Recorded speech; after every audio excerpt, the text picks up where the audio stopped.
Hi and welcome to MotoHeadLINES. This week we'll be looking at new 2021 model motocross bikes from KTM and Husqvarna, the MotoGP start who really did hit the dirt this week, how racing has restarted for some of our MXGP riders, and of course our news roundup including Tony Caroli.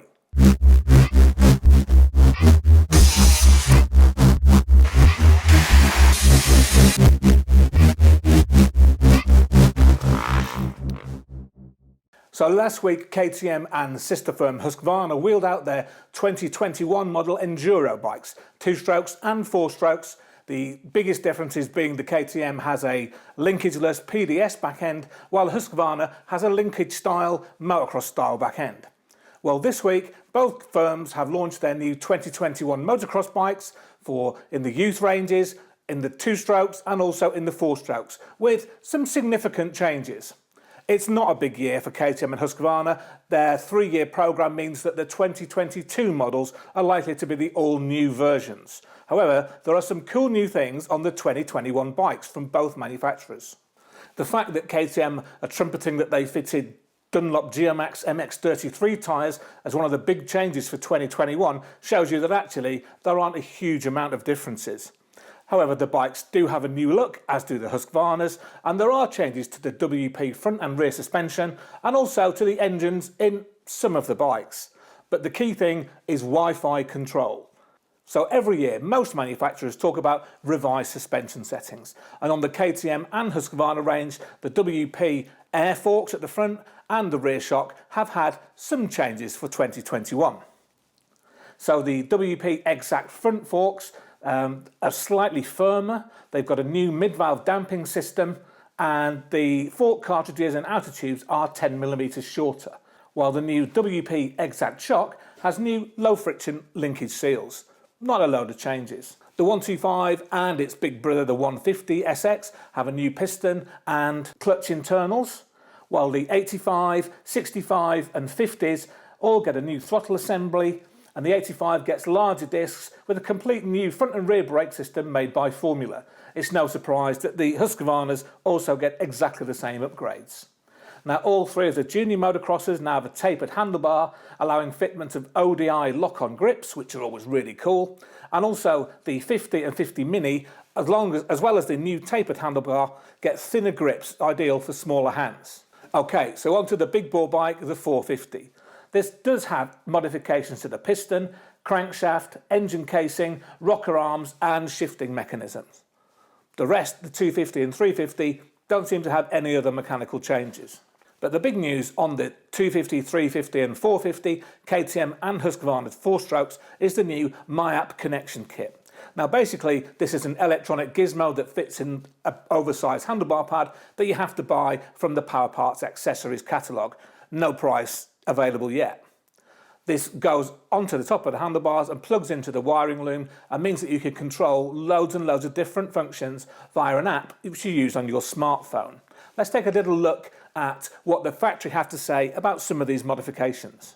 There you'll download the free app, and after registering and giving some details, you can start to add some bikes into your garage.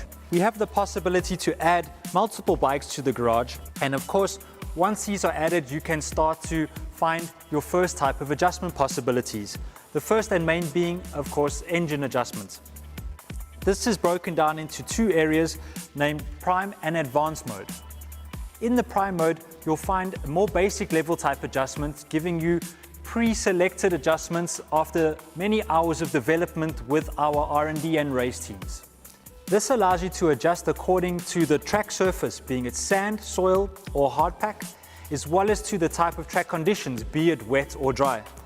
Additionally, in the Prime mode, you can also adjust your traction control settings. All of these changes are also displayed in a power graph to make it easier to understand for every type of rider. When moving on to the Advanced mode, we unlock a whole new world of adjustment possibilities. Apart from the adjustment available in the Prime mode, this also adds the adjustment of engine braking, which allows you to adjust the engine braking from a low to a high level depending on your track conditions, such as a hilly or a fast flowing type track. And also additionally, this allows you to adjust your throttle response from a smooth to a more aggressive type response depending on what level of traction or what you need on that certain type of conditions. Another adjustment level is unlocked in launch control, which allows you to adjust your level of launch control or RPM delivered on your launch from a lower to a higher level depending on the traction you have at the start. An additional benefit of the My KTM app is also a suspension recommendations tool. What the suspension recommendations does is gives you a step-by-step sag assistant to allow you to set yourself up to the correct sag. This is all calculated from the information you give when signing up with your KTM ID. The suspension assistant also gives you recommendations to set up your suspension's damping in the correct way according to either your riding skills or the current track conditions you are riding on. Now apparently this new app system will be available from the end of July, but still no price yet. I mean, it's a really nice, cool thing, be able to change your power delivery, traction control, also set up suspension right from your app. The only thing is, I'm not so sure about it being a plug-in unit, while the Yamaha, for example, has a built-in Wi-Fi app. Surely in future, KTM and Husky could look at building it inside the bike, and it wouldn't be a big surprise if it came standard on the 2022 models. But until then, tuning your bike, changing it around by an app at the side of the track is a really cool way of modifying your bike. So, product focus time. When it comes to boots, everyone's got their favourites, but Leatt's a brand that's made its name on safety. That's from its neck braces. It almost single-handedly invented neck braces for motocross. From its helmet range, its trousers, everything it makes is all about safety. And that really does carry through to its new boots, the Leatt FlexLock 5.5s. Now these have been tested for several years by some top riders, including Johnny Walker, and actually we've had these on test for a good 7 or 8 months now. So you can see they're a pretty sweet looking boot. Nicely padded, but not too much. They've got the slide lock cuff system and really decent buckles as well. And the FlexLock system, Leatt claims, reduces forces to the ankle by up to 37% and on the knee by up to 35%. The boot's got a lockout system at the back to prevent your ankle from flexing out or hyperextending to give you some extra security. It's pretty smooth and uncomplicated with a 4-strap buckle hinge system. The Velcro only activates in one direction, which is to stop the boot from coming undone. It's a pretty high-tech bit of kit. Also, they look really cool. Let's check out what MotorHead's chief tester, Dave Willett, had to say about them. I've been back riding a little bit now, and my boot of choice that I have been using is the new Leatt 5.5. It's something that I'm really happy with, and especially when I'm riding, and we all know how important the boot is. You know, you have to be able to feel comfortable with a pair of boots and be able to feel the controls, work the controls, you know, and when you're standing on the foot pegs and get a good comfortable feel. I've tested the boot, I've put the boot through its paces, and one of the things that really does impress me is the side of the boot. Where it's so flat, you really do get a good feel for the bike, which is important to me.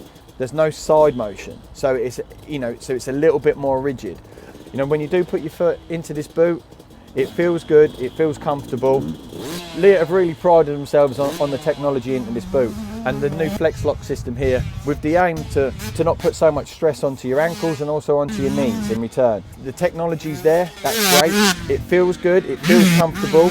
I can work the levers and controls on my bike. I can feel the pegs really nice, and it just really allows me just to have a good grip on the bike. You don't really think, oh, I'm wearing a boot, which is ideal. You just feel like you're just riding the bike, and that's what you want from a boot. So, a little news roundup, and the first major international series to announce it will run post-COVID-19 is the French Elite Championship, which starts on August the 1st. There are 3 rounds, August the 1st at Moguesque, August the 15th to 16th at Castelnau-de-Levis, a famous Grand Prix track of the past, and also September 19th to 20 at Roville-la-Place. I'm sure I've pronounced those completely perfectly. Now, signing news. Tony Caroli, the 9-times world champion, has signed on to stay for another year with Claudio Di Carli in the factory Red Bull KTM team. That means that by the end of next year, when this new extended contract comes to an end, he'll be 36 years old. Now you might think that would be enough for the guy, but actually Di Carli says he's signed until at least the end of 2021. Who knows, he might just keep on going. Tony Caroli just loves racing, he loves the atmosphere, he loves being with the people, and who knows how long he'll go on for. Now, international racing has started in some countries. only a few, mainly towards the east of Europe. And of course, in Slovenia, there was a race. There was no one else even going to get on the same lap as world champion Tim Geiser, who ran away with it. Now, in Lithuania, rockstar Husqvarna's Arminas Jasikonis had his first race in his home country for 10 years. He also won every moto and tried really hard to lap every single rider, but he got towards the end of the second race and decided actually he was pushing a bit hard, but it just shows the level of competition wasn't really there for him. Now, in the Czech series, it was Red Bull KTM's Ton Vial that won both races, perhaps no surprise there. And his teammate Rennie Hoffer, who was recently re-signed for an extended contract with KTM, took second overall. However, Yamaha's Jago Geertz was in the race. He took second in the opening moto, but then retired from Moto2 with a bike malfunction. No news as to what that really was. And in the MXGP class, it was former World Championship leader, ex-factory Honda and KTM factory rider Max Nagel who ran away with both motos. Nagel's not doing the full GP series this year and is focusing on the Czech Championship. And judging by this result, he's going to run away with it. Now, on to road racing. Last week, we talked about British rider Jake Dixon, who loves nothing more than to do a little bit of motocrossing. Well, this week, it was a turn of factory Ducati rider Andrea Dovizioso, or Dovi to his mates, obviously, people like me. Dovi loves motocross. He's talked about going motocross racing after he finishes his MotoGP career. I've seen him spectating at several Italian races, such as at Mantova and also Italian Grand Prix rounds, but he decided that with no MotoGP action starting for a few more weeks, he wanted to have a go at racing motocross, so he got permission from Ducati to race in the regional Italian championship at Faenza. Well, things didn't go too well. He rides really well, but he's a racer. He pushed it too hard, he crashed, broke his collarbone and had to have surgery. The team obviously aren't best pleased about it, but they did give him permission to do it. He's had surgery already and he should be ready to race again in a few weeks when the MotoGP season really kicks off. In other injury news, former world champion Paul Jonas has crashed while testing his Husqvarna and has broken 3 ribs. Hopefully that means he won't be action when the GP season starts. Of course, who knows when that's really going to be. Now in British news, Lewis Hall. You'd think if you chopped him in half, it'd say Team Green right through his body. However, after 6 years on Kawasaki's, he's decided to leave and he's set up his own team. Kawasaki have issued a really nice press release talking about what a great guy he is, how they've really worked well with him, but that doesn't escape the fact he's had to go and get his own bikes. So now he's on KTM, so when the British Championship season starts later on this year, although again, who knows when that's going to be. Now, Dylan Walsh, he's the current British MX2 champion. Of course, he won it for the Revo Husqvarna team last year, but then Revo packed up their bags, leaving him without a ride as he couldn't get a full-time GP place. Now, he went back down under to do some racing over there, but just when the COVID-19 pandemic started to hit, he jumped on a flight to America, was kind of lucky to get in, and he's been testing out there on a Kawasaki. Now, he hopes that perhaps he'll get a fill-in ride, maybe with the Pro Circuit Kawasaki team for the US Nationals, which start in a few weeks' time. The Pro Circuit team really is depleted, with lots of its riders already on the injury list. And that includes Austin Faulkner, the guy who was bidding for the 250 Championship, going into the last round in Salt Lake City at the Supercross just a few weeks ago when he had this big crash. It's left him with internal injuries, and it means he's going to have 6 to 8 weeks off the bike and miss the start of the championship. So there's a good chance Walsh might get the Mitch Payton Pro Circuit Kawasaki ride. Staying with Kawasaki in the States, it's perhaps no surprise that Eli Tomac, the newly crowned 450 Supercross champion, and Adam Cianciarillo have been re-signed to stay with the team for 2021. And of course, when the outdoors start, both men will be trying to clinch Kawasaki yet another championship, and they'll face Chase Sexton, the newly crowned 250 Supercross champion, who's already testing the 450 factory Honda, where he'll teammate alongside Ken Roczen in the US National Championships. But of course, it's COVID-19 time, and there always has to be things cancelled. In America, one of the cancellations is the 125 All-Star race, which happened at most of the US Nationals. Now, we watched this at Hangtown and Parlour firsthand last year, and it was great. Seeing Ryan Villapoto out there bashing bars with some of the young kids up and coming through the ranks. It's a real shame it's been cancelled, but they just need to keep spectator numbers and numbers in the paddock down to the minimum to avoid a second wave of the pandemic. Also being canned, perhaps less surprisingly, is the dirt bike show. Last year, the show moved from its traditional home at Stoneleigh to Stafford when it was much smaller and the crowds didn't exactly flock there as it clashed with the Motocross of Nations. So perhaps it's no surprise that the event's been cancelled this year. Let's hope the Dirt Bike Show does come back, because Britain is unique in having the only true dirt bike show in the whole of Europe. We love the Dirt Bike Show, so let's hope that post-pandemic we'll all be back enjoying the fun at the Dirt Bike Show. So that's it for this week's Moto Headlines. Tune in next week to find out more of what's going on in the great world of dirt biking.